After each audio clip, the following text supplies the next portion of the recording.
पति 2 दिन के लिए ऑफिस के काम से शहर से दूर जा रहा था, तो पत्नी से बोला कि चलो तुम्हें तुम्हारे मायके छोड़ देता हूँ, अकेली यहाँ घर में रहकर क्या करोगी। वह खुशी खुशी तैयार हो गई। मायके के घर का दरवाज़ा खुला था। माँ और बाबा बाहर बालकनी में बैठे खाना खा रहे थे, अचार और चटनी के साथ। हालचाल पूछने के बाद उसने अपने बाबा से कहा, बाबा आप तो कभी अचार और चटनी के साथ रोटी नहीं खाते हो, तो आज क्यों? तो बाबा ने कहा, बेटा जी कभी कभी खा लेनी चाहिए, इसका भी अपना अलग ही मज़ा है। उसने अपने पिता की आंखों में लाचारी देख ली थी।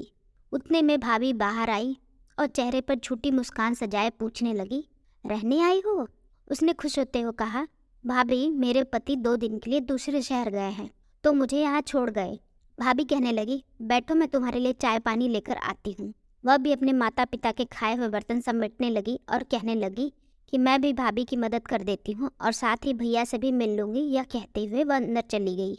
बर्तन किचन में रखकर वह भाई के कमरे की ओर चल पड़ी, तो उसे भाई और भाभी की बातों की आवाज़ सुनाई दी।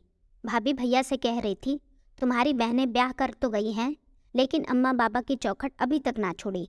अभी तक जिसका भी दिल करता है मुँह उठाकर बच्चों समेत चली आती हैं।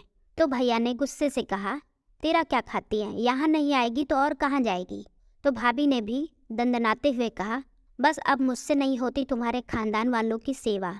तुम्हारे माँ बाप को संभालती, उन्हें खाना देती हूँ, ये ही आसान समझो।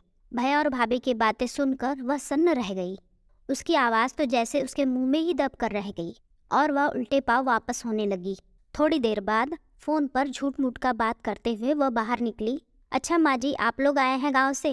पहले ही बता देते तो मैं मायके नहीं आती। अच्छा आप परेशान ना हो, ऐसा करें आप तब तक पड़ोस के घर में बैठे, मैं अभी आती हूँ। माँ बाबा ने देखा तो आश्चर्यचकित होकर पूछने लगी, बेटा क्या हुआ, अभी आई थी और अभी जा रही हो?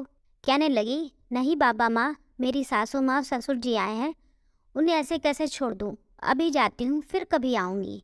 आप दोनों अपना ख्याल रखिएगा। अपने आंसुओं को दबाते हुए अपने माता पिता से मिली और बोझल कदमों के साथ खुद को हौसला देते हुए अपने घर को वापस चली गई। उसे रात के खाने में नमक ज़्यादा लग रहा था, जबकि वह नमक गले से उतर रहे आंसुओं का था। यह सच है कि मायका माँ बाप से होता है, लेकिन कभी कभी उनके होते हुए भी वह बेबस होते हैं। तो दोस्तों, अगर आपको कहानी पसंद आई हो तो कमेंट में लिख कर बताएं और मेरे चैनल को सब्सक्राइब करें और लाइक भी करें। तो फिर मिलते हैं एक अच्छी सी कहानी के साथ।